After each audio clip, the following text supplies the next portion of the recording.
Trisha, yesterday we saw Calgary schools move to online learning. I'm wondering what the situation is here in Edmonton compared to Calgary with our schools and COVID cases.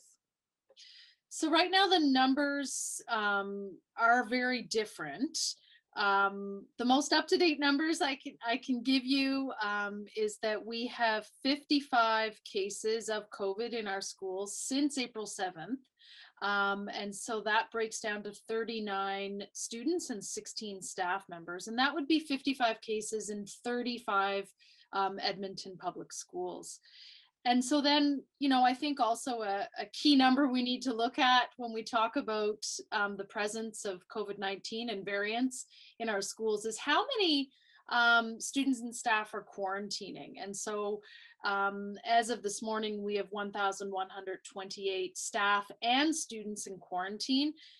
The breakdown of that is 996 students and 132 staff. So, that is the size of a large high school with Edmonton Public Schools.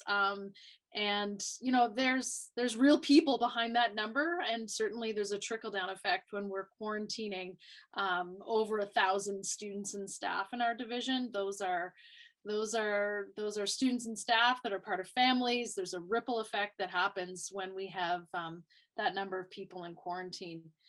So, what I would say is that we're watching these numbers. Our administration is watching these numbers really carefully, obviously, watching what happened with both the Calgary Board of Education and the Calgary Catholic. The numbers down there, I think if I read it correctly, they had close to 170, I believe, unfilled teacher positions. And that I think is another metric that school divisions are obviously paying very close attention to, because if and we have reached these situations in the past where if we don't have the staff to keep our schools operational, that really is the crux. And certainly, reading the media coverage about what's happening in Calgary, that's what happened in Calgary, right? And so, when we looked at unfilled teacher position rates, we're seeing that slowly climb in our division. But it's we're seeing trends that are concerning for sure. Mm-hmm. Yeah, with those unfilled teacher rates, has it been difficult to get substitute teachers with so many teachers self-isolating and other staff being pulled in so many different ways, your EAs? Yeah, and like I said, I think that is a key metric to just measure the pressure that is on the Edmonton public system right now. And so the numbers that I have is April 12th, we had 9 unfilled teacher positions. A day later, that doubled to 18. And then on April 14th, and I don't have the most recent numbers, I know communications likely would, it was 27. And so when we talk about that trajectory, we talk about that trend, again, schools are really mirroring what we're seeing in the general public with the increase of variants in our city. And so, that really is, that's one of the key numbers that I know our administration are looking at when we're talking about schools in Edmonton. Mm-hmm. Because I know in the past there have been specific schools that have moved to online learning as a temporary basis. Are there any schools that are at risk of that at this point? Not that I am aware of. I know our administration has in the past, like you said, been in situations where operationally we can't keep a school open because of the number of staff that are having to quarantine, or there's just such a large portion of the student population in that individual school that isn't present. And so, it's been quite some time since administration has made that request to the ministry. And my understanding is those conversations go really well. Like administration says, listen, this is the situation we're in, and the ministry responds and the request is granted. So, but to my knowledge, we haven't been in that situation recently that we've had to even make that request. Now, that's not to say we're not going to be there, because this is, I think, one of the most unpredictable and frustrating things about this entire pandemic is it's hard to foresee into the future and anticipate where we're going to be at, let's say, in 2 weeks' time. Yeah. But I think for parents who are watching this, it's not happening now, but it is still a potential. We're not at the place where Calgary is, but Correct. it's something you're watching for. Yeah. And I would say, you know, we as a school division, the board of trustees and administration and staff, like we care so deeply in ensuring that students and staff and families are as safe as possible in our schools. So of course, you know, we're going to make the right decision in consultation with health officials when we need to. But again, it's difficult to predict. But right now, again, I would say that there is a concerning trajectory of cases in our schools, and the ripple effect and how that's felt by students and staff. You know, I think we are just all so sick and tired, you know, like here we are about to start the fourth quarter in our schools, and it's like we can't catch a break, you know. Not once has there been that moment in this school year where I feel like, oh, okay, we're okay now. We just haven't caught that break. And I think, you know, parents that I represent and families I represent, we're just tired. I think we're all really tired and feeling exhausted by this pandemic. Because I think this pandemic hits everyone differently. But families in particular, I really feel for families, especially families of school-age children. Mm-hmm. And I'm sure variants are top of mind with all of your planning. We've seen a few schools with outbreaks of Totally. the variant as well. How has that changed some of your behind the scenes operations? Well, you know, AHS has told our division that we are to take any case of COVID and consider it a variant. So that just says how virulent, how much variants truly have taken over, unfortunately. You know, one of the things that's concerning in some of the reading that I've done is the presence of the variant in school-age children, you know, kids age 5 to 19. Now, you know, administration as well as the board of trustees has met with AHS, and they have assured us that the protocols that we have in place are strict and are what is needed, not just for COVID-19, but also for the variants.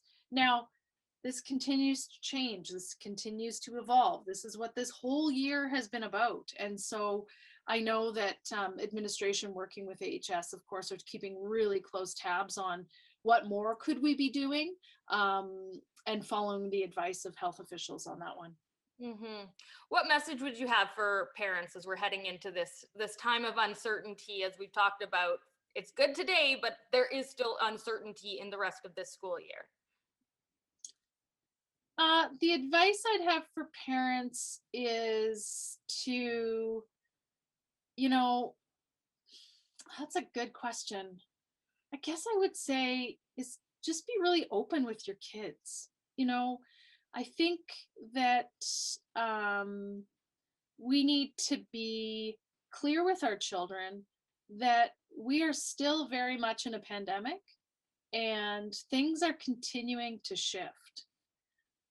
I would also say that, you know, if you have concerns about the safety of your children, if they're attending in-person classrooms, reach out to your teacher, reach out to your principal, because I know they're working incredibly hard.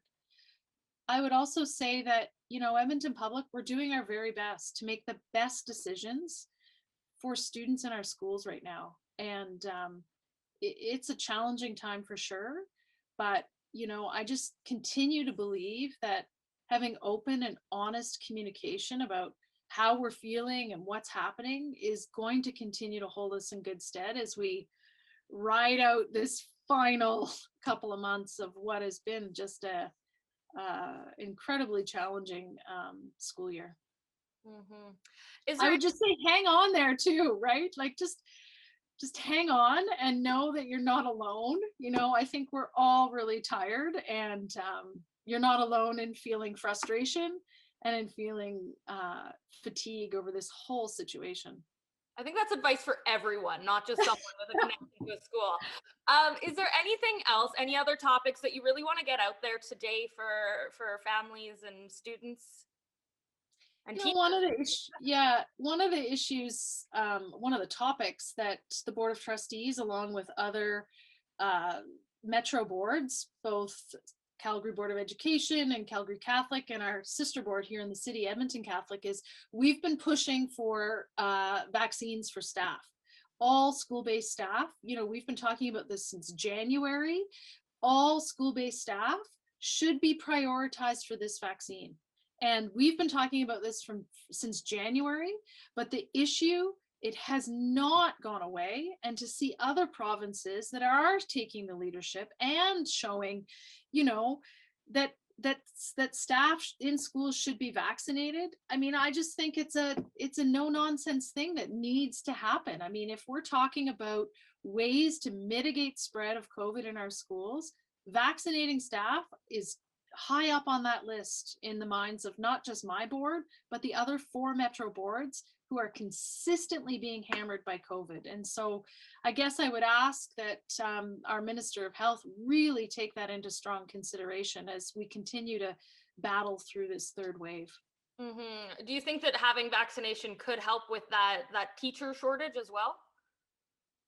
Absolutely. I mean, I think, vaccinations and offering vaccinations to all school-based staff is going to help with a lot of easing the burden on our staff, helping with the supply teacher burden that we're seeing, and also just giving that sense to our staff that we see you.